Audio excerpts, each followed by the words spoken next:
कृष्ण कृष्ण हरे हरे, हरे राम राम राम हरे हरे, हरे कृष्ण कृष्ण कृष्ण हरे हरे, हरे राम राम हरे हरे, हरे कृष्ण कृष्ण कृष्ण हरे हरे, हरे राम राम हरे हरे, हरे कृष्ण कृष्ण कृष्ण हरे हरे, हरे राम हरे हरे, हरे कृष्ण कृष्ण कृष्ण हरे हरे, हरे राम हरे हरे, हरे कृष्ण कृष्ण कृष्ण हरे हरे, हरे राम हरे हरे, हरे कृष्ण कृष्ण कृष्ण हरे हरे, हरे राम हरे हरे, हरे कृष्ण कृष्ण कृष्ण हरे हरे, हरे राम हरे हरे, हरे कृष्ण कृष्ण कृष्ण हरे हरे, हरे राम हरे हरे, हरे कृष्ण कृष्ण कृष्ण हरे हरे, हरे राम हरे हरे, हरे कृष्ण कृष्ण कृष्ण हरे हरे, हरे राम हरे हरे, हरे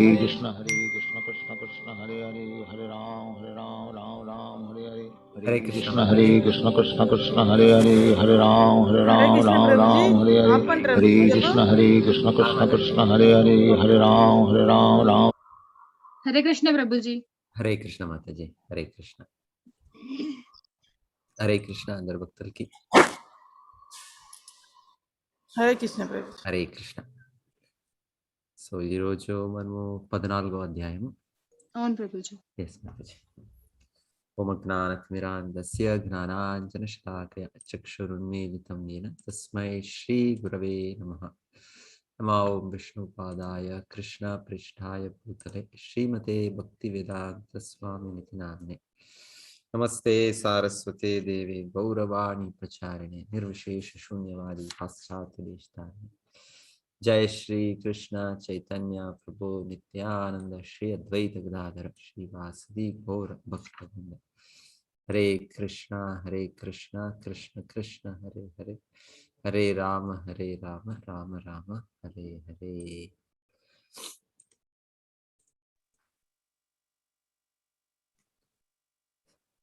కనిపిస్తుంది కదా మాతాజీ?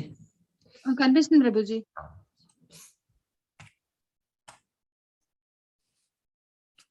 గుణత్రయ విభాగ యోగము ప్రకృతి త్రిగుణములు. సో ఈ అధ్యాయంలో ఎలా ప్రకృతి మనని ప్రభావం చేస్తుంది, సో ప్రకృతి ఏది తో అది కూడినది, దీని గురించి ఈ అధ్యాయం. సో 13వ అధ్యాయంలో అర్జునుడు ఒకటి ప్రశ్న ఇచ్చింది, ప్రకృతి అంటే ఏమిటి అని.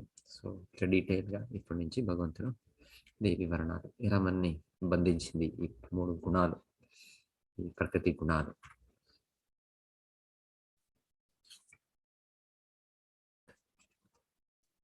పరం భూయ ప్రవక్ష్యామి జ్ఞానానాం జ్ఞానముత్తమం యజ్ఞాత్వా మునయః సర్వే పరాం సిద్ధిం ఇతో గతాః. దేవదేవుడైన శ్రీకృష్ణుడు పలికెను, దేనిని తెలుసుకొని మునులు అందరును పరమసిద్ధిని పొందిరో అట్టి జ్ఞానములలో కెల్లా ఉత్తమమైన ఈ దివ్య జ్ఞానమును నీకిప్పుడు నేను మరల తెలియజేయుదును. ఈ జ్ఞానమునందు స్థిరంగా నిలుచుట ద్వారా మనుజుడు నా దివ్యత్వము వంటి దివ్యత్వము పొందగలడు. ఆ విధముగా ప్రతిష్ఠితుడై అతడు సృష్టి సమయమున జమింపడు లేదా ప్రళయ సమయమున వ్యతనుందడు. ఎస్. సో జ్ఞానం, ఆధ్యాత్మిక జ్ఞానం అనేది దాని ఒక గొప్పతనము ఇప్పుడు మేము వింటున్నాము. భౌతిక జ్ఞానం ఏం మనకు అలా చేయదు. భౌతిక జ్ఞానము వెనక నేను అధ్యాయంలో విన్నట్లు అది జ్ఞానాంశంలో కూడా చాలా ఎక్కువగా రాదు. చాలా టైం ఒక మనకి గర్వము ఈ రకంగా ఒక మిథ్యా కల్పనాలే ఎక్కువగా వస్తుంది. అది జ్ఞానం కాదది. సో నిన్న వినిందను 18 జ్ఞాన అంశాలు. దాంతో మనము నిజమైన జ్ఞానము, మన స్థితి, మనం భగవంతుడికి నిత్య సంబంధము, ఈ ప్రకృతి ఎలా మనని బంధించింది, సో ఈ గురించి ఈ జ్ఞానాలు శ్రీకారు భగవంతుడు చెప్తుండేది. ఈ అవగాహన నుంచి ఒక వ్యక్తి ముక్తుడవచ్చు, తన దివ్య స్వభావం మరలా పొందొచ్చు. సో మన నిత్య నిజ స్థితి అంటే మనము భగవంతుడ అంశం, భగవంతుడ పిల్లలు అని భగవంతుడు ఇప్పుడు మనకి చెప్తున్నాడు. సర్వయోనిషు కౌంతేయ మూర్తయః సంభవంతి యాః తాసాం బ్రహ్మ మహద్యోని అహం బీజ ప్రదాపిత. ఓ కౌంతేయ, సర్వజీవ సముదాయము భౌతిక ప్రకృతి యందు జన్మించుట చేతనే సృష్టింపబడుచున్నదనియో మరియు నేనే వాటికి బీజ ప్రదాతమైన తండ్రి అనియో అవగాహన చేసుకోనవలెను. ఇక్కడ ఈ శ్లోకాల భగవంతుడు మనందరిని తన పుత్రులు అని భగవంతుడు చెప్తున్నారు. బీజ ప్రదాపిత. ప్రతి ఒక్కరు మనము చేతనాత్మ. ఈ దేహంలో మేము ఈ భౌతిక ప్రకృతి మనకి దేహం ఇస్తుంది. అయితే దానికి మూలం కారణం ఆత్మ. సో ఈ ఆత్మ అనేది భగవంతుడు చెప్పింది నా పుత్రుడు, నా ఒక సన్నిహిత ఇది అని భగవంతుడు చెప్తుండేది. సో నెక్స్ట్ వచ్చే అధ్యాయంలో కృష్ణుడు చెప్పేది మమైవ అంశో జీవలోకే జీవభూత సనాతన అని. సో అది కూడా మేము వింటాం. సో ఇక్కడ భగవంతుడు నేరంగా మేమందరూ భగవంతుడు పిల్లలు అని చెప్తున్నారు. రేపు ఇంకో నెక్స్ట్ అధ్యాయంలో అందరూ నా భాగమే, మమైవ అంశ సనాతనంగా నా నిత్యమైన భాగం అని భగవంతుడు శ్రీకృష్ణుడు పలుకుతున్నారు. సో భగవంతుడు అన్ని యోనిలు, అన్ని జీవులు, కేవలం మనుష్యలో, జంతువులో, చెట్టులో, క్రిమిలో కావును అన్ని దేవతలు ప్రతి ఒక్కరికి కృష్ణుడే తండ్రి. సో యాక్చువల్లీ ఇక్కడ చూపిస్తుండేది కూడా మొదటగా ఈ వేద జ్ఞానం అనేది కృష్ణుడే బ్రహ్మడు దేవుడికి బోధించేది. సో బ్రహ్మడు కృష్ణ విస్తరణ పురుషావతార గర్భోదక విష్ణు వాళ్ళు నాభించి పుట్టి వచ్చేది. సో అప్పుడు వాళ్ళకి ఏది తెలియదు, ఇది తన కర్తవ్యం ఏమిటి, తను ఎవరు ఏమి తెలియదు. తర్వాత వాళ్ళు దేవతా సమయంలో 1000 సంవత్సరాలు తీవ్ర తపస్సు చేస్తారంట. తర్వాత వాళ్ళకి ఈ జ్ఞానం, వేద జ్ఞానం భగవంతుడు అందించేది వాళ్ళకి. సో బ్రహ్ముడ తండ్రి కృష్ణుడే, సో విష్ణు నారాయణుడే. సో దానికోసం సర్వ జీవుడు, ఇంత జీవులు ఉన్నారు అందరికీ మూలము భగవంతుడు. అహం సర్వస్య ప్రభవో మత్తః సర్వం ప్రవర్తతే. భగవంతుడు మరల ఇది ఇంకొక రీతిగా చెప్తుండేది. అన్ని భగవంతుడి నుంచినే వస్తుండేది. ప్రతి ఒక్కరికి భగవంతుడు ఆత్మీయ సంబంధం ఉంది. భగవంతుడు ఆత్మీయ ఇది ఉంది. అది ప్రతి జీవుడికి పర్టికులర్లీ అది చేతనాత్మ. ఇది భౌతిక శక్తి, ప్రకృతి అనేది ఒక జడ శక్తి. అయితే చేతనాత్మలో నేరంగా భగవంతుడ నిత్య అంశలే భగవంతుడ నిత్య ఆనందంలో వాళ్ళు పార్టిసిపేట్ చేయాలి వాళ్ళు. సో అది భగవంతుడు ఇక్కడ చెప్తుంది.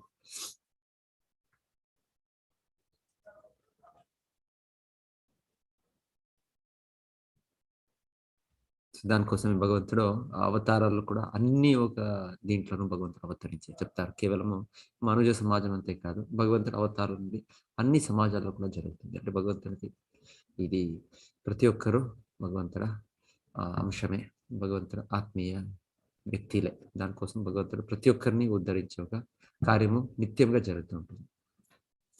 యదా యదా హి ధర్మస్య గ్లానిర్భవతి భారత అభ్యుత్థానం అధర్మస్య తదాత్మానం సుజామ్యహం పరిత్రాణాయ సాధూనాం వినాశాయ చ దుష్కృతాం ధర్మ సంస్థాపనార్థాయ సంభవామి యుగే యుగే. సో అన్ని మనుజ సమాజము, దేవతా సమాజం, అన్ని సమాజంలోనూ భగవంతుడ ఇది జరుగుతూ ఉంటుంది.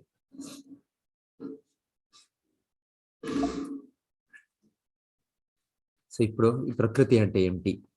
సత్వం రజస్తమ ఇది గుణా ప్రకృతి సంభవాహ నిబధ్నంతి మహాబాహు దేహే దేహినం అవ్యయం.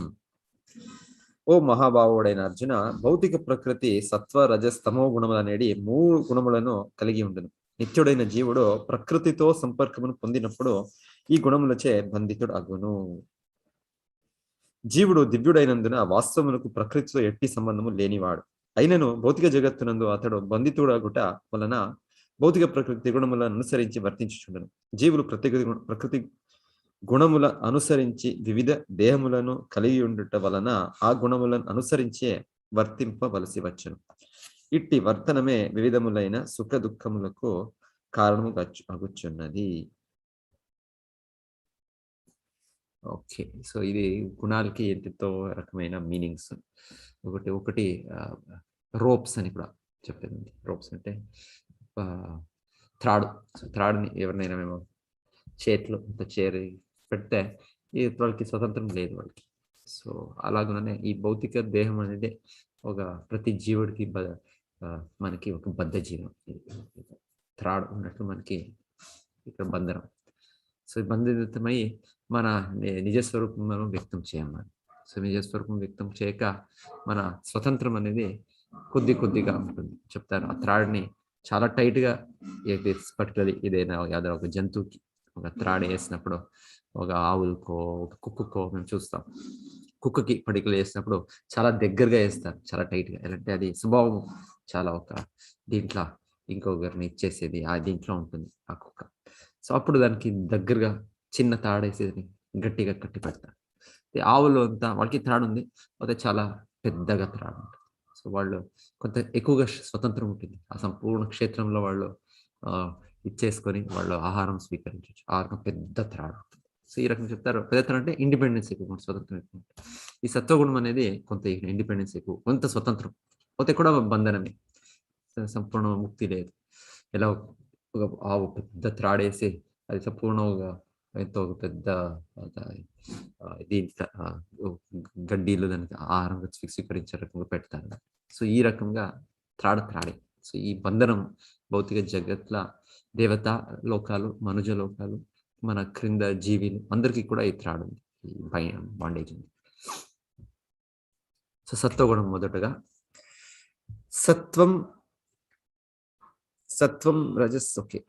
తత్ర సత్వం నిర్మలత్వాత్ ప్రకాశకం అనామయం సుఖ సంగేన బధ్నాతి జ్ఞాన సంగేన చానగా. ఓ పాపరహితుడా, సత్వగుణము మిగిలిన 2 గుణముల కన్నను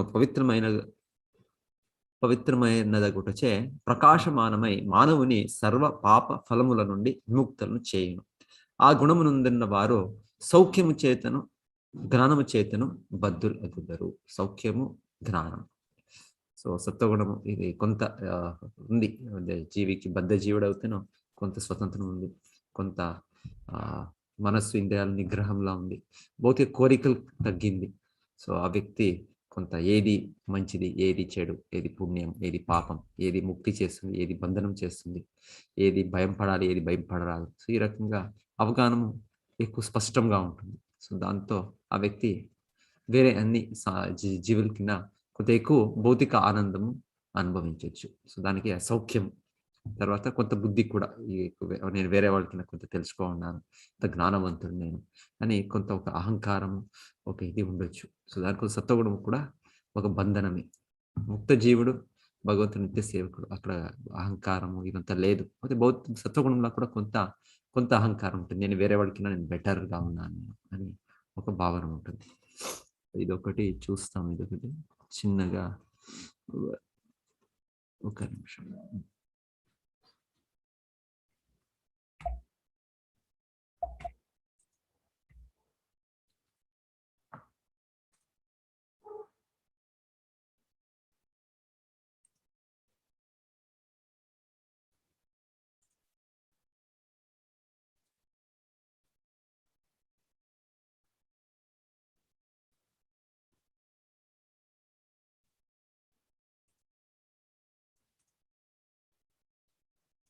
సత్వగుణం అనేది ఊరికే ఒకటి ఇది సన్నివేశం, ఎలా ఒక వ్యక్తి ఒక నేచర్తో దాంతో ఆనందం పొందే రకంగా ఇక్కడ చూపిస్తుంది.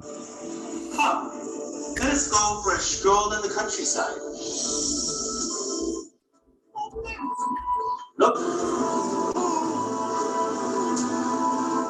I brought us a healthy picnic lunch.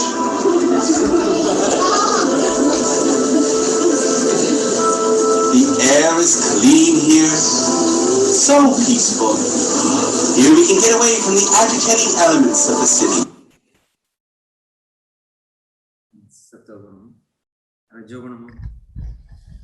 రజోగుణము చూసేస్తాం, తమోగుణం చూసేస్తాం. తర్వాత రజోగుణంలా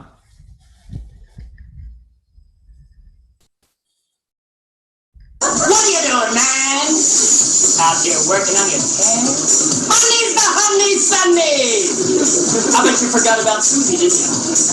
You're supposed to take her to Vegas this weekend. You know, lose your money, Vegas. You'll be rich. You'll reach the top. Just one hitch. You're just gonna stop. Just get it.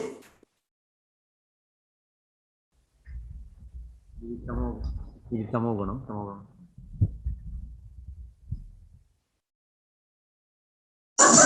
doing, man? Out there working on your pen?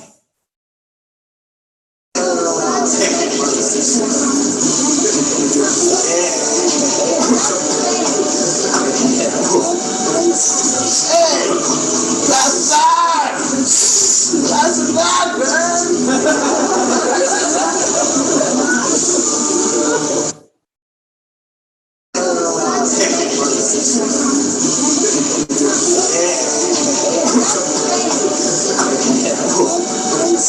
Hey, that's that. That's that,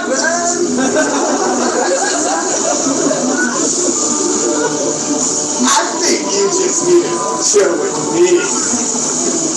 I got 6 packs in the fridge, play some video games, watch some TV, shut the curtain and just shut out the world.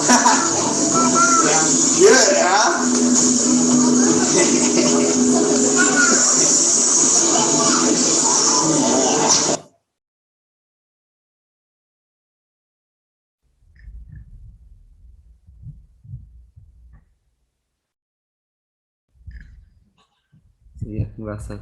సత్వగుణ రజోగుణ తమోగుణ. సత్వగుణం అంటే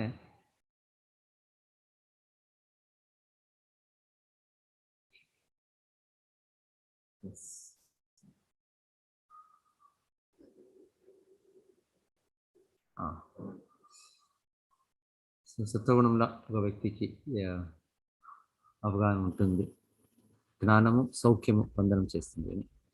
రజోగుణము రజో రాగాత్మకం విద్ధి తృష్ణా సంగ సముద్భవం తన్నిబధ్నాతి కౌంతేయ కర్మ సంగేన దేహిన. ఓ కౌంతేయ, రజోగుణము అపరిమితములైన కోరికలు మరియు ఆకాంక్షల వలన ఉద్భవించుచున్నది. దీని కారణమున జీవుడు కామ్యకర్మలచే బద్ధుడు అడుగు. సో ఈ రజోగుణం అంటే చాలా ఎక్కువ కోరికలు, దానికి ఇదే లేదు. సో ఇప్పుడు ఎంతో మంది, చాలా మంది సమాజంలో అదే ఎలాగానో చాలా శ్రమించండి, ఎలాగో డబ్బులు పొందండి, సో దాంతో మీరు ఏదైనా భౌతిక ఆనందం పొందొచ్చు. పెద్ద ఇది కావాలి, మన నివాసానికి ఒక ఇల్లు కావాలి, ఓకే అదే సర్వస్వం, పెద్ద బంగాళం. ఒక వాహనం కావాలి, ఓకే దానికి పెద్ద కార్యక్రమం. ఇంకొకటి కోరికలకి ఒక మితి, ఒక లిమిట్ లేవు. రజోగుణం అనేది దాంట్లో వ్యక్తి కేవలం శ్రమించేదే దానికి, ఆ పొందేదానికి, ఆ ఒక ఇంద్రియ వస్తువులు పొందేదానికి. అట్లీస్ట్ రజోగుణం అంటే వ్యక్తి దానికి ప్రయత్నిస్తాడు, అది ఇక్కడ చూడవచ్చు. అదే ఒక సక్సెస్. ఇవి ఈరోజు నాగరికత ఎక్కువగా రాజసిక నాగరికత అని చెప్పచ్చు. అంటే ఈ ఒక శ్రమంలోనే ఉన్నారు. సో అది ఎవరైనా చాలా బాగా చేస్తుంటే అదే పరిపూర్ణము లేదు. వెనకాలి సమయంలో సత్వగుణం ఉంది, శ్రమ ఉంది, ఓకే ఆధ్యాత్మికంగా శ్రమ. తపో దివ్యం కుత్రక ఏన శుద్ధే సత్వం యస్మాత్ బ్రహ్మ సౌఖ్యంతో అనంతం. సో ఆధ్యాత్మికంగా శ్రమ ఉంది, భౌతికంగా ఎంత కావాలి అంత అంటే. సో అది సత్వగుణంలో. తమోగుణం అంటే వ్యక్తి ఎంత భౌతిక కోరికలు ఎక్కువ అవుతుందంటే ఇక్కడ చెప్పేది, తమస్సు అజ్ఞానజం విద్ధి మోహనం సర్వదేహిన ప్రమాద ఆలస్య నిద్రాభిస్ తన్నిబధ్నాతి భారత. ఓ భారత వంశీయుడా, అజ్ఞానము వలన పుట్టిన తమోగుణము బద్ధ జీవులందరికీ మోహ కారణమని ఎరుగు. బద్ధ జీవుని బంధించినటువంటి బుద్ధిహీనత, సోమారితనం, నిద్రయునవి ఈ తమోగుణకు ఫలములై ఉన్నది. సో తమోగుణం అనేది ఒక పెక్యులర్ క్యారెక్టరిస్టిక్ అని చెప్తారు. ప్రతి జీవుడికి ఇది నిజస్థితి కాదు. అయితే ఇది బద్ధ జీవనంలో ఇది ఎంత ఒక ప్రభావం, ఎంత ఒక ఇది అంటే మాయ. అంటే దీంట్లో మనం సంపూర్ణంగా ఒక విరుద్ధంగానే మేము చేస్తాం. కంప్లీట్ ఆపోజిట్ అంటే ఇక్కడ చెప్పు చాలా ఆలస్యం. ఇది జీవుడ ఇది స్వభావం కాదు. ఇది ఈ రోజు చేస్తారు, ఇంకొక రోజు చేస్తాం, ఇంకొక రోజు, అలాగే అది పోస్ట్పోన్ చేస్తుంటాం. ఆమెట్గా ఏది చేసేదానికి ఒక ఉత్సాహం ఉండదు. ఆమెట్గా తర్వాత ఈ పాప చెడు కార్యాలు, ఈ అలవాటు ఉంటుంది. ఇది ఇంత అవసరంలే. ఇప్పుడు మేము చూసేది అందరికీ తెలుసు ఇదేం అవసరం ఉంది, అయితే కూడా అలవాట అది విడిచేయకపోదు. సో ఈ తమోగుణం అనేది ఎక్కువ అయినప్పుడు వ్యక్తి ఆ ప్రభావంతో తన శక్తి, తన ఉత్సాహం అన్నీ కూడా తగ్గుతుంది. అంటే అంత ఒక బంధనం అవుతుంది తామసిక తమోగుణం. సో ఇక్కడ భగవంతుడు చెప్తుండేది, ఈ భౌతిక మన జీవనం అంటే ఒకానొక గుణం మన పైన ప్రభావం చేస్తుంది. ఒక సమయం సత్వగుణం ఉంటుంది. ఇది మంచిది, ఇది చేయరాదు, ఇది చెడు, ఇది చెడు చేయరాదు, మంచి చేయాలి, ఇది సత్వగుణంలో కొంత ఉండొచ్చు. ప్రతి ఒక్క వ్యక్తికి కొంత కొంత ఒక సమయంలో వస్తుంది. అయితే రజోగుణం ఎక్కువ అయినప్పుడు దానికి శ్రమిస్తాం. ఇక చాలా ఎక్కువ కోరికలు అయినప్పుడు తమసు గుణ ప్రవృత్తిని బయటకు వస్తుంది. సో ఈ రకంగా భగవద్గీత అనేది, ఓ భారత వంశస్థుడా, సత్వగుణం మానవుని సుఖమును బంధించును, రజోగుణం అతన్ని కామ్యకర్మలను బంధించును, తమో గుణం జ్ఞానమును ఆవరించి బుద్ధిహీనత ఎందు అతన్ని బంధించును. కొన్ని మార్లు రజస్తమో గుణములు జయించి సత్వగుణం ప్రబలం అగుచుండను, మరికొన్ని మార్లు రజోగుణము తమో గుణములను జయించుచుండను, ఇంకొన్ని మార్లు తమో గుణము సత్వ రజోగుణములను జయించుచుండను. ఈ విధంగా గుణముల నడుమ ఆధిపత్యము కొరకు సదా పోటీ జరుగుచుండును. ఇక్కడ చూపిస్తుంది మన మనస్సు, యాక్చువల్లీ ఇదంతా ప్రభావం మన మనస్సు పైన వస్తుంది. సో మూడు వ్యక్తులు త్రాడుతో దాన్ని పుల్ చేసినట్లు మన ఇది జీవన శైలి, మన వ్యవహారాలు, మన ఆలోచనలంతా ఈ సత్వ రజస్తమస్ దీని నుండి ఇది ప్రభావితం అవుతుంది. సో ఎంత అవుతానో మనుష్య జన్మంలో ఎక్కువ మనకి సత్వగుణం మరల ప్రాప్తి చేసిన శక్తి ఉంటుంది. జంతు జీవనంలో అది ఉండదు. అది ఆల్మోస్ట్ ఒక వాళ్ళ వెనకాలి వాళ్ళ కర్మ అనుసారంగా ఆ గుణ ప్రభావం ఎలా ఉంటుందంటే అలాగే వ్యవహరించాలి.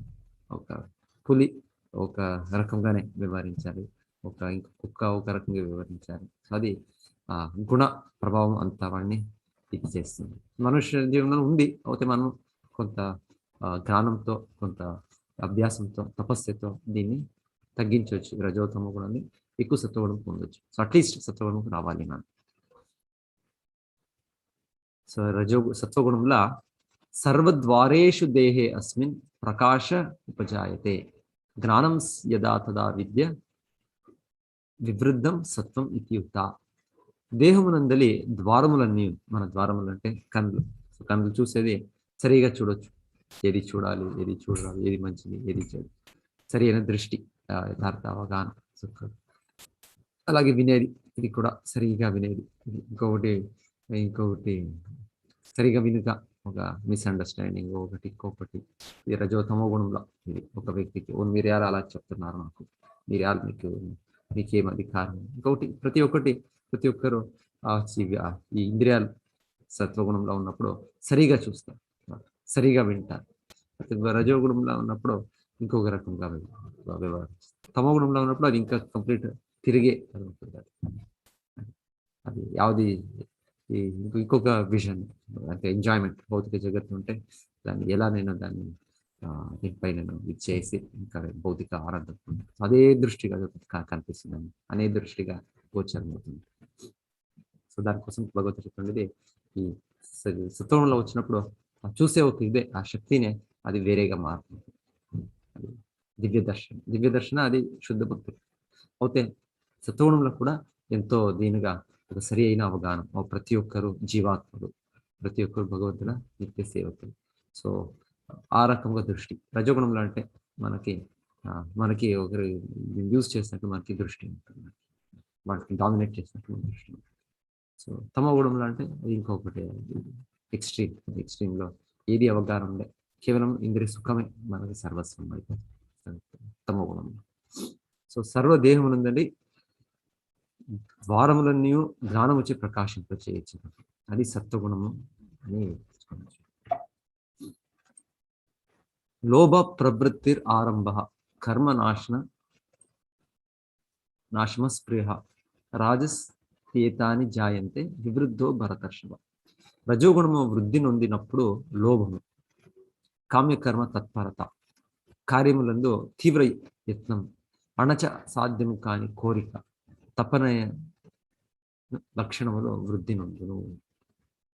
Passion, great attachment, uncontrollable desire, hankering, intense endeavour. తమో గుణం అప్రాకాశో అప్రవృత్తిశ్చ ప్రమాదో మోహ ఏవచ తమస్య ఏతాని జాయంతే వివృద్ధో కురునంద. తమో గుణం వృద్ధి నొందినప్పుడు అజ్ఞాన అంధకారము, సోమారితనము, బుద్ధిహీనత, మోహము అన్నది వ్యక్తం అగును. యాక్చువల్లీ కొంత వీడియో ఉంది ఒకటి స్టూడెంట్స్ది, అది చూస్తాము, ఇది లాస్ట్గా చూస్తాము. సత్వగుణములు ఉండేది. ఓకే, సో లాస్ట్గా భగవంతుడు యాక్చువల్లీ ఈ అధ్యాయంలో ఇంట్రడక్షన్, సత్వగుణం అంటే ఏమిటి, సత్వగుణం వ్యవహారాలు ఎలా ఉంటుంది, తర్వాత దాన్ని మేము అభ్యసించుతుంటే మన లక్ష్యం ఎక్కడికి వెళ్తాం అని భగవంతుడు ఈ అధ్యాయంలో. సో ఇప్పుడు సత్వగుణం ఆ లక్ష్యం. సత్వగుణం ద్వారా మనకి అభ్యసించే ద్వారా మనకి ఏం ప్రాప్తి అవుతుంది? సత్వగుణములు ఉందడి మరణించిన వాడు మహర్షుల యొక్క ఉన్నత పవిత్ర లోకం పొందును. సో ఉంది ఈ జగత్లో వేరే వేరే లోకాలు ఉన్నాయి. తపోలోక, జనలోక, ఈ దేవతా లోకాల్లో కూడా సత్వగుణం ఎక్కువ ఉంది. పైన లోకాలు. రజసి ప్రళయం గత్వా కర్మ సంగిష జాయతే తథా ప్రళినస్తమసి మూఢయోనిష జాయతే. రజోగుణములందడి మరణించిన వాడు కామ్య కర్మరతుల యందు జన్మించును. తమో గుణమునందుండి మరణించిన వాడు జంతు రాజ్యమున జన్మించును. సో ఇప్పుడు కొన్ని దేశాలు చూస్తాం మనం, చాలా భౌతికంగా చాలా శ్రమించుతున్న జపాన్ ఇదంతా చూస్తుంటే వాళ్ళు ఏది భౌతికంగా సమయం అనేది వ్యర్థం చెప్తారు. ఇంకా చైనా ఇప్పుడు వాళ్ళు కూడా సొంత ఎంతో శ్రమిస్తున్నారు అంటే ఏ దానికి? భౌతిక కోరికలు. సో వాళ్ళు రజోగుణంలో ప్రారంభమవుతారు. తర్వాత చీనా దేశాల్లో వాళ్ళ ఆహారాలు అలవాట్లుగా చూస్తే అది తమో గుణం. సో ఎనీవే, సో ఇది శ్రమించేది, అదే మన జీవన లక్ష్యము అని వాళ్ళు చేసేది. సో ఇదే రకంగా జీవనం పొందుతా ఉంటారు రజోగుణం. తమో గుణం అంటే ఇంకా భౌతిక కోరికలు ఎక్కువై ఆ భౌతిక ఇది మనని ఎలా బంధితం చేసిందంటే పొరపాట్లు అంత ఎంతో ముఖ్యంగా తమో గుణం ఇది అంటే 4 కార్యాలు మనకి తమో గుణ కార్యాలను చెప్తారు. ఈ పాప కార్యాలు ఒకటి అక్రమ స్త్రీ సంభోగము, ద్యూతము, మనకి మద్యపానము, పానం, మాంసాహారం. సో ఈ 4 కార్యాలు మనకి ఈ భౌతిక దేహంతో ఇంకా గుర్తించి మనకి ఇంకా మనని క్రింద జన్మానికి తీసుకొని వెళ్తుంది. సో దానికి ఈ పాప కార్యాల నుండి ముక్తులు అవ్వాలి. ఇది తామస గుణ లక్షణాలు. కర్మణః సుకృతస్యాహుః సాత్వికం నిర్మలం ఫలం రజసస్తు ఫలం దుఃఖం అజ్ఞానం తమసా ఫలం. పుణ్యకర్మ ఫలితమైన నిర్మలత్వము సత్వగుణ ప్రధానమైనదిగా చెప్పబడును. కానీ రజోగుణమునందు ఆచరించబడిన కర్మము దుఃఖములను కలిగించును. తమో గుణమున చేయబడిన కర్మము అజ్ఞానమును కలిగించును. ఇక్కడ చూపుతుండేది ఒక రకంగా సత్వగుణం అంటే ఒక భగవంతుడిని గుర్తించి భగవంతుల సేవ భక్తి కార్యాలు చేసినప్పుడు భక్తి సత్వగుణం ప్రాప్తి అవుతుంది. రజోగుణం అంటే ఇది మేము చూసే పెద్ద పెద్ద నగరాలు, పెద్ద పెద్ద బిల్డింగ్స్ ఉంటుంది, స్లమ్స్ ఉంటుంది, పోతే కోరికలకే జీవనం ఉంటుంది. దాన్ని అది రజోగుణమైన నాగరికత. ఇక్కడ కొంతమందికి సుఖం అని భౌతిక సుఖం, పోతే చాలా ఎక్కువ మందికి దుఃఖమే ఉంటుంది. తమో గుణం ఇక్కడ ఒక వ్యక్తి చూసేది ఏది డైరెక్షన్ లేదు, ఇక్కడ వెళ్ళాలని జంప్ చేసి వెళ్ళాలి, పైన వెళ్ళాలని. దానికోసం ఈ చిత్రం చూపిస్తుంది. తమో గుణం అజ్ఞానము కలిగించు. సత్వగుణము నుండి యథార్థ జ్ఞానము వృద్ధి నొందను. రజోగుణము నుండి లోభము వృద్ధి నొందిన. తమో గుణము నుండి అజ్ఞానం, బుద్ధిహీనత, మోహము నుండి వృద్ధి నొందను. సో ఇగేన్ భగవంతుడు దాన్ని సమరి. సత్వగుణం అంటే జ్ఞానం, సత్వగుణం అంటే తెలుసు ఏది చేయాలి ఏది చేయరాదు, దాన్ని చేసే ఒక ఇది కూడా వ్యక్తిత్వం ఉంది. రజోగుణం అంటే నాకు కావాలి, నాకు ఇష్టం, ఏదైనా కావచ్చు, నాయన దానికి యత్నించి నేను పొందుతానని రజోగుణం. తమోగుణం అంటే ఎంత ఎక్కువ అంటే నేను దానికి శ్రమము చేయను, కేవలం నేను ఆనందించాలి, కేవలం నాకు ఇంద్రియ వస్తువులు కావాలి, నేను భోగించాలి. తమోగుణం. సో ఇప్పుడు అదే భగవంతుడు ఈ సత్వగుణంలో వినింది మనం ఋషి లోకాలు, ఋషిముని లోకాల్లో పుట్టవచ్చు, లేకపోతే ఈ జగత్లోనే చాలా ఒక మంచి జన్మాలు ఉండొచ్చు. సత్వగుణం. ఊర్ధ్వం గచ్చంతి సత్వస్థ. ఊర్ధ్వం అంటే పైన వెళ్తాం. మధ్య తిష్టంతి రాజస. ఎక్కడ ఉంటామో అక్కడే ఉంటాం, అదే రకమైన ఒక జీవనం ఉంటుంది. జగన్య గుణవృత్తిస్థ. అధోగచ్చంతి తామస. అధో క్రింద వెళ్తాం. క్రింద వెళ్తామంటే మనుజ లోక కింద మనకి 80 లక్షల జీవరాశి ఉన్నాయి. సో 9 లక్షల జలచరలు, 20 లక్షల చెట్లు, 11 లక్షల క్రిమిలు, 10 లక్షల పక్షులు, 30 లక్షల జంతువులు. సో మనకి డార్విన్ వాళ్ళంతా ఏదో ఒక జంతువులు ఉంది అని చెప్తారు, అది ఎంత జంతువులు ఉంది అది మనం పొందొచ్చు, అది వాడికి అవగాహన లేదు, ఆ దేహము ఆత్మ అవగాహన లేదు వాడికి. అయితే మనకి ఈ అవగాహన భగవద్గీతను మనకు తెలిసినాక ఇది మనము ఈ క్రింద దేహానికి వెళ్ళొచ్చు మనం. సో అని భగవంతుడు ఇక్కడ స్పష్టంగా చెప్తున్నారు. అధోగచ్చంతి తామసాహ. క్రింద జన్మాలు కూడా ఉన్నాయి, 80 లక్షల జీవరాశులు ఉన్నాయి.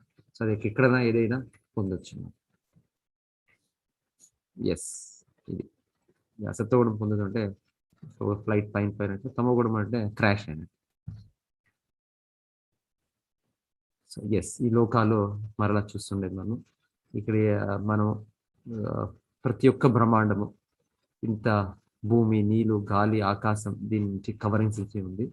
సో ఈ అర్ధ భాగములో భగవంతుడు మహావిష్ణు విస్తరణ తీసుకొని గర్భోదకశాయి విష్ణువుగా ఉన్నారు. సో ఆ బృహద్ గాత్రమైన దేహంలో వాళ్ళు ఒక సృష్టించే ఒక ఇది సముద్రం, గర్భోదక సముద్రం. దాని ద్వారా వాళ్ళ నాభించి బ్రహ్మడు పుట్టున్నారు. వాళ్ళు ఈ మధ్య మరల అన్ని లోకాలు సృష్టించారు. మధ్య లోకాలు మన భూలోకం, పైన భువర్లోక, జనలోక, స్వర్గలోక, మాలోక, జనలోక, తపోలోక, సత్యలోక. క్రింద లోకాలు అతల, వితల, సుతల, తలాతల, మహాతల, రాసాతల, పాతాళ. సో ఇవంతా ఉన్నాయి. కేవలం మనం టెలస్కోప్ చూసి ఏమి కనిపిస్తలే, ఇవరికి ఏదో కొన్ని గ్రహాలు కనిపిస్తుంది. అది ఎవరు, ఎలా ఉన్నారు ఏమీ తెలియదు. వైదిక జ్ఞానంలో సంపూర్ణ వివరణ, ఎవరు ఎలా ఉన్నారు, ఎలా వెళ్ళొచ్చు, అక్కడ సత్వగుణం పొందేవాళ్ళు వెళ్ళొచ్చు.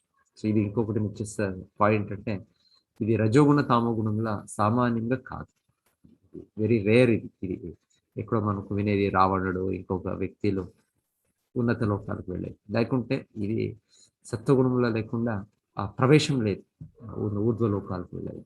సో ఇప్పుడు ఆచార్యులు జరుపు చెప్పేది, వీళ్ళంతా ఎంతో ప్రయత్నిస్తున్నారు, వేరే వేరే లోకాలకు వెళ్తాం. అంటే ఒక సమయం వాళ్ళు వెళ్ళారు, యూరోప్ నుంచి వాళ్ళు ఐరోప్య దేశాల నుంచి అమెరికా, ఆఫ్రికా, ఇండియా, ఏషియా అంతా వచ్చి అంతా వాళ్ళు జయించి వాళ్ళు చేసింది. ఇప్పుడు అలాగనే వేరే వేరే లోకాలకి వెళ్దాం, అక్కడ కూడా మనకి ఏమైనా దొరకవచ్చు, మనం ఆనందించవచ్చు, భోగించవచ్చు.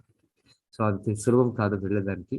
ఇది ముఖ్యంగా చెప్పేది సత్వగుణం పొందాలి. సత్వగుణం పొందితే అది ఈ దేహం విడిచినాక వెళ్ళొచ్చు. అఫ్కోర్స్ అర్జున అందరూ వెళ్ళారు. సో వాళ్ళు భగవతుడు నిత్య సహచర్యులు కొంతమంది వెళ్ళారు, లేకుంటే సామాన్యంగా కాదు. అది వేరే లోకాలకు వెళ్ళాలి అంటే సత్వగుణం ప్రాప్తి చేయాలి. సత్వగుణం ప్రాప్తి చేసినప్పుడే అక్కడ వెళ్ళాలి. ఆ త్రిశంకు కథ కూడా వినింటాం, త్రిశంకు స్వర్గాన్ని. సో వాళ్ళకి అలో చేయలేము, వాళ్ళకి సో అంత సామాన్యంగా అలో చేయాలి వాళ్ళు. దేవతా పురుషులు, దేవతా వ్యక్తి. సత్వగుణం ఉండే వాళ్ళకి అక్కడ నివాసం, దేవతాలోకం. రజోగుణంలో మనం భూలోకంలో ఎక్కువగా ఉంటాం. తమోగుణము క్రింద జన్మాలో లేదా క్రింద లోకాల్లో మేము ఉంటాం. నాణ్యం గుణేభ్య కర్తారం యథా ద్రష్టాను పశ్యతి గుణేభ్యశ్చ పరం వేత్తి ఆ భావం సో అధిగచ్చతి. సర్వకర్మలయందును ప్రకృతి త్రిగుణములకు కంటేను అన్యుడైన కర్త మరొక్కడు లేదని సరిగా గ్రహించి త్రిగుణాతీతమైన పరమ పురుషుని ఎరుగగలిగినప్పుడు మానవుడు నా దివ్య భావమును పొందును. సో ఇక్కడ చెప్తుండేదంటే, సర్వజీవులు భౌతిక జగత్తులో 3 గుణాలు బంధనమై ఉన్నారు. ఆ ప్రభావం పైన వాడు వ్యవహరిస్తున్నారు. సో ఎలా ఒకటి ఇది మేఘం ఉంటే, మేఘం కింద ఉన్నప్పుడు అందరూ మనం అంధకారంలోనే ఉంటాం, మేఘంలో. సో కృష్ణుడు మేఘం పైన ఉన్నాడు, భగవంతుడు ఈ గుణ ప్రభావం లేదు భగవంతుడు. సో ఇలా సూర్యుడు అనేది మేఘం పైన ఉండే కారణంగా అది కప్పబడలేదు, అది ఎప్పుడు కూడా ఉంది. అయితే మనకి ఈ మేఘం కప్పబడిన కారణంగా మనకి ఆ వెలుగు కనపదు, ఆ సూర్యుడు కనపడు. సో ఇది మన బద్ధస్థితి. సో దానికి ఏం చెప్తుండేది, 3 గుణాలు మనని బంధించింది, కృష్ణుని బంధించింది. కృష్ణ ఇక్కడ భగవంతుడు అవతరించినప్పుడు కూడా ఆ భగవంతుని బంధించింది. సో ప్రకృతే క్రియమాణాని గుణై కర్మాణి సర్వశః. చెప్పి అంతా కూడా ప్రకృతి 3 గుణాలే చేస్తుంది, ఈ ప్రభావంతోనే అంతా జరుగుతుంది. మనం అనుకుంటాం నేను చేస్తున్నాను, నేను లేదు. మనము ఆ గుణ ప్రభావంలో ఉన్నాము, ఆ ఒక రోగం పొంది ఉన్నాము. దానికోసం మనతో ఆ రకమైన ఒక వ్యవహారం, సాత్విక వ్యవహారం, రాజసిక వ్యవహారం, తామసిక వ్యవహారం. గుణానేతానతిథ్యత్రి దేహి దేహ సముద్భవాన్ జన్మ మృత్యు జరా దుఃఖే విముక్తో అమృతం అశ్నుతే. దేహదారియగు జీవుడు దేహముతో కూడి ఉన్న ఈ త్రిగుణములను దాటగలిగినప్పుడు జనన మరణ వార్ధక్యముల నుండి వాని దుఃఖముల నుండి విడివడి ఈ జన్మమునందే అమృతత్వమును పొందును. సో భగవంతుడు ఇంకొకటి మాట చెప్తున్నది, ఇది ఈ త్రిగుణ 3 గుణాలను అధిగమించేది ఈ జన్మంలోనే మేము ఈ దేహంలోనే సాధ్యం అవ్వచ్చు. సో అప్పుడే ఆ దివ్య ఆనందంని అప్పుడు పొందొచ్చు. అంటే ఇది నిజ స్థితి ప్రతి జీవుడిది. త్రిగుణ స్థితి, భగవంతుడు శుద్ధ భక్తి. సో అది ఈ జన్మంలోనే మనం ఆ స్థాయిని పొందితే ఈ దేహంతోనే మనము ఆ ఆనందం పొందొచ్చు, అమృతత్వం పొందొచ్చు అని ఇదేమి ఇంకొక జన్మం అని కాదు, ఈ జన్మంలోనే సాధ్యమవుతుంది. అర్జున ఉవాచ. అర్జునుడు ప్రశ్నించాను, హే ప్రభు, ఈ త్రిగుణములకు అతీతుడైన వాడు ఏ లక్షణముల ద్వారా తెలియబడును? భగవంతుడు చెప్పారు త్రిగుణముకి అధిగమించాలని, అది జీవన లక్ష్యము, మన నిజ స్వరూపమని. సో దానికోసం అర్జునుడు ఎలా వాళ్ళని గుర్తించాలి? సో 2వ అధ్యాయంలో కూడా భగవంతుడు స్థితప్రజ్ఞుడు అని చెప్పింది. స్థితప్రజ్ఞుడు అంటే మొదటగా ప్రజాహాతి యదా కామాన్ సర్వాన్ పార్థ మనోగతాన్ ఆత్మన్యేవాత్మనా తుష్ట స్థితధీర్ మునిరుచ్యతే. భగవంతుడు చెప్పింది భౌతిక కోరికల నుంచి ముక్తుడైన, భౌతిక కోరికల విలువ తెలుసు ఆ వ్యక్తికి, దానికోసం దాంట్లో మాకు నవ్వడు. సో దాన్ని భగవంతుడు ఈ లక్షణాలు ఏది, ముక్త పురుషుల లక్షణాలు, ముఖ్య లక్షణ ప్రభుపాద చెప్తారు మన నాలుక. మనం ఏదైనా ఒకటి చెప్తా ఉన్నా, ఏదైనా పలుకుతా ఉన్నా, అది ఏదైనా వట వట వట చెప్తుంది. సో ముక్తుడయ్యే వ్యక్తి లక్షణం అంటే భగవంతుడి గూర్చియే పలుకుతుంది. భగవంతుడి నామము, భగవంతుడి రూపము, భగవంతుడి లీలలు, భగవంతుడి గుణాలు, ఇదే విచారం. కొంతమంది ఇదే చెప్తుంటారు, మీరు ఇదే మాట్లాడుతుంటారు, ఇదే జపం హరే కృష్ణ చెప్తుంటారు అంటే యాక్చువల్లీ భౌతిక వైకుంఠ జగత్ ఇది ఒకటే విషయం. అందరూ కూడా భగవంతుడు కృష్ణుడే దేవాది దేవుడు, కృష్ణుడు నిజమైన హీరో. సో సర్వ మందిలో, సర్వ జనులు, సర్వలో జీవులు భగవంతుడు దీంట్లోనే విషయంలోనే మనం అదే డిస్కస్ చేస్తుంటాం. ఇప్పుడు మనం భౌతిక జగత్లో 1006 విషయాలు ఉన్నాయి. ఏంటి? శ్రోతవ్యాధిని రాజేంద్ర నృణాం సంతి సహస్రశ ఆపశ్యతాం ఆత్మతత్వం గృహేషు గృహమేదిన. భగవంతుడు ఆ విషయం మర్చిపోయాం మనం, ఆ నిజమైన హీరో తెలియదు.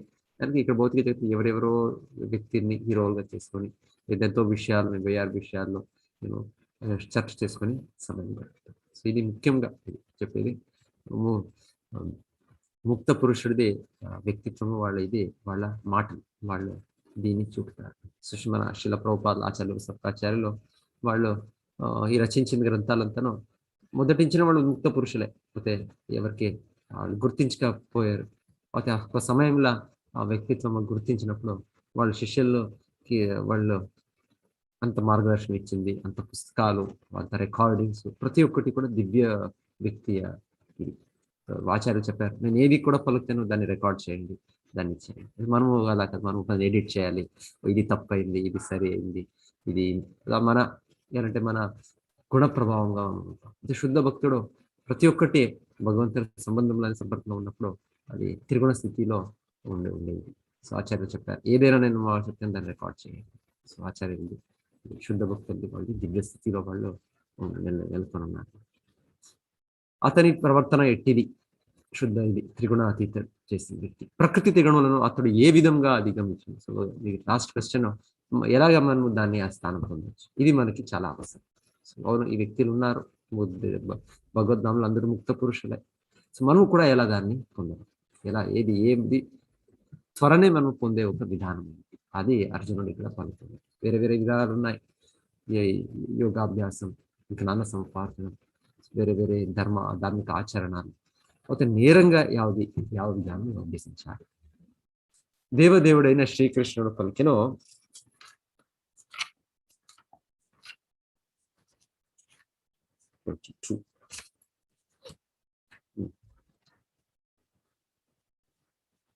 పాండుపుత్ర, ప్రకాశము, ఆసక్తి, మోహము కలిగినప్పుడు వాటిని ద్వేషింపని వాడును, మరియు అవి లేనప్పుడు ఆకాంక్షింపని వాడును. గుణములే పనిచేయుచున్నవని ఎరిగి వాణి ద్వారా కలుగు ఈ ప్రకాశాదులందు నిశ్చయత్వం మరియు స్థిరత్వమును కలిగి ఉదాసీనునిగాను దివ్యునిగాను నిలిచివాడును. ఆత్మ ఎందు స్థితుడై సుఖ దుఃఖములు ఏకమని భావించడి వాడును. మట్టి ముద్ద, రాయి, బంగారములు సమముగా వీక్షించడి వాడును. ప్రియ అప్రియములనందు సమముగా వర్తించడి వాడును. నిందాస్థితులందు మాన అపమానములందు సమత్వమున నిలిచే ధీరుడును. శత్రుమిత్రులను సమముగా చూచువాడును. సర్వములైన భౌతిక కర్మలను విడిచిన వాడును ఆగు మనుజుడు భౌతిక త్రిగుణములను దాటిన వాడుగా చెప్పబడును. సో ఇది ద్వంద్వ స్థితి నుంచి ముక్తి. భౌతిక జగత్తు నుండి ద్వంద్వ, ఇది మంచి, ఇది hot, cold, happy, unhappy, pleasure, pain, ఈ రకంగా ఇది ద్వంద్వ ప్రపంచం. ఒక సమయము ఈ రకమైన అనుభవం, ఇంకొక రకమైన అనుభవం. సో ఇది ముక్త పురుషుడు అంటే ఇదేవి కూడా దీనికి వాళ్ళు ప్రభావితం కాడు అని చూస్తాను. ఇది అంటేనే భౌతికమే చెప్తారు. భౌతికము ఆధ్యాత్మిక వ్యక్తికి భౌతికం ఏది ఉంటేనో అది బ్యాడ్, ఆల్ బ్యాడ్ అని చెప్తారు ఒక రకంగా. సో దానికోసం దాన్ని వాళ్ళు అంత లెక్కించారు. సో ఇది ఆధ్యాత్మికంగా భగవంతుడి సంపర్కంలో ఆల్ గుడ్. ద్వైతే భద్ర అభద్ర సకలి సమాన్ చెప్తారు. సో ఇది ఏ మంద ఏ బల, మన భగవద్ జగత్తు అంటే మనకి ఎప్పుడు ఈ ద్వంద్వం ఉంటుంది. ఓకే, ఆధ్యాత్మిక నెలకొన్నప్పుడు ఇది ద్వంద్వం ఉండదు. సో నారదముని పర్ఫెక్ట్ ఎగ్జాంపుల్, వీళ్ళంతా శుద్ధ భక్తులు. సో ఈ దీన్ని మేము ఎలా దాన్ని పొందేది ఆ స్థితి, దానికోసం భగవంతుడు ఇక్కడ చెప్పేది మాం చయో అవ్యభిచారేణ భక్తి యోగేన సేవతే.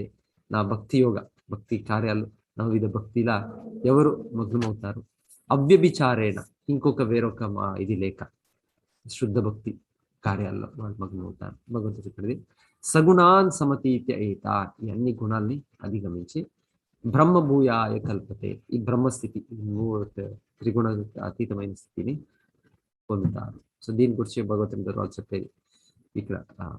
సో ఇది భక్తి కార్యాల ద్వారానే మనం ముక్తులు అవ్వచ్చు. లేకుంటే నిజమైన భక్తి యాక్చువల్లీ స్టార్ట్ అయ్యేది ముక్త స్థితి నుంచి స్టార్ట్ అయ్యేది. బ్రహ్మభూత ప్రసన్నాత్మ నశోచతి నా కాంక్షతి సమా సర్వేషు భూతేషు మద్భక్తి లభతే పరా.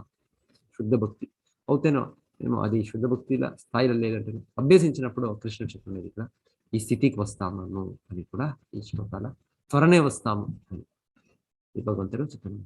త్వరనే, ఇది చాలా సమయం అని కాదు. సో ఎవరు కూడా ఈ అభ్యాసం హరే కృష్ణ మామతో జపించేది ఇది తర్వాత భక్తి సూత్రాలు నియమాలు పాలించినప్పుడు తనలోనే వాళ్ళు పురోగతి సాధించేది చూడొచ్చు. ఎలా మనం ఆహారం తీసుకున్నప్పుడు మనకి వస్తుంది శక్తి అనేది వస్తుంది, మనకి ఆకలి అనేది వెళ్ళిపోతుంది, ఉత్సాహం, ఇది ఇంకొకరంతా ఏం భౌతికంగా ఏం కావాలన్నా దొరుకుతుందో అలాగనే ఆధ్యాత్మిక కార్యాలు భక్తి కార్యాలు చేసినప్పుడు మనకి స్వయంగా అనుభవం అవుతుంది. ప్రత్యక్షం అవగమం ధర్మ్యం సుసుఖం కర్తం. సో ఈ మార్గమే ఈ అధ్యాయంలో కూడా భగవంతుడు మరలా మాకు గుర్తు చేస్తున్నారు. ఎలా బంధనమయ్యామను విముక్తులయ్యేదానికి భక్తి కార్యాలే శ్రేష్టమైన కార్యాలు అని భగవంతుడు పలుకుతున్నారు. బ్రహ్మణో అపి ప్రతిష్టాహం అమృతం అవ్యయస్య చ శాశ్వతస్య చ ధర్మస్య సుఖస్య ఐకాంతికస్య చ. అమరమును అనశ్వరమును శాశ్వతము పరమ ఆనందమునకు సహజ స్థితి అగు నిరాకార బ్రహ్మమునకు నేను మూలాధారమై ఉన్నాను. సో బ్రహ్మస్థితి అని ఎవరు ప్రయత్నిస్తున్నాం ఆ త్రిగుణ అధిగమించి వెళ్ళేదానికి, ఈ జ్ఞానిలు నిరాకారవాదులు కూడా అహం బ్రహ్మాస్మి అని పొందేది, ఆ బ్రహ్మజ్యోతికి ఐక్యమయ్యేది అని వాళ్ళు తెలుస్తారో కృష్ణుడు ఇక్కడ స్పష్టంగా చెప్తున్నది ఈ బ్రహ్మణో అపి ప్రతిష్ట అహం. ఈ బ్రహ్మజ్యోతికి ఆధారణ మూలము నేనే. ఎలా ఒక సూర్యకాంతి ఉంది అంటే దానికి ఆధారము సూర్యుడు లేక సూర్యకాంతి లేదు. సో అలాగనే బ్రహ్మజ్యోతి అనేది భగవంతుడు దేహ కాంతి అంటే అది భగవంతుడి వచ్చేది. సో అది భగవంతుడే కారణం దానికి కూడా అని ఇక స్పష్టంగా కృష్ణుడు నేరంగా చెప్పింది. ఎస్, హరే కృష్ణ అందరి భక్తులకి. సో మన వేరే కార్యక్రమాలు బుక్స్ కావాలంటే మీరు కొనవచ్చు, అది ఉంది. తర్వాత ఇది second level classes next week ఉండదు, దాని నెక్స్ట్ వీక్ ఉంది. సో అది షేర్ చేస్తారు 18 days కోర్స్ అని. సో మీరు దాన్ని గూగుల్ ఫామ్లో మీ డీటెయిల్స్ పెట్టి సెకండ్ లెవెల్కి కూడా జాయిన్ అవ్వచ్చు క్లాసెస్. అట్లా మీ పిల్లలు ఎవరెవరు ఉన్నారో వాళ్ళకి కూడా చేర్పించచ్చు, వాళ్ళ క్లాసెస్ కూడా జరుగుతుంది. తెలుగులా ఇంగ్లీష్లా ఏ లాంగ్వేజ్ కావాలి ఉంటుంది. ఎస్, ఈ అధ్యాయం గీతా పాఠం సదా భక్తియుక్త సేవలో నిమగ్నమై ఉండుట ద్వారా మనము ఈ భౌతిక గుణముల సంగము నుండి అత్యంత సులభంగా విడిపడగలము. అంతేగాక ఎల్లవేళలా భగవత్ సాంగత్యంలో ఉండుట వలన ఉన్నతమైన లక్షణాలు పొందగలము. సో ఇది ఇక్కడ చెప్పేది కొంచెం భక్తి కార్యాలతో మనకి అన్ని దివ్య గుణాలు వస్తుంది. యస్యాస్తి భక్తిర్ భగవతి అకించన సర్వైర్గుణై తత్ర సమాస్తేశ్వర హరావక్త శక్తో మహద్గుణ మనోరథేనాసరి దావతో భి. సో ఈ మంచి గుణాలు అనేది భక్తి కార్యంతో భగవంతుడు మనకి అనుభవిస్తారు. సో ఒక వీడియో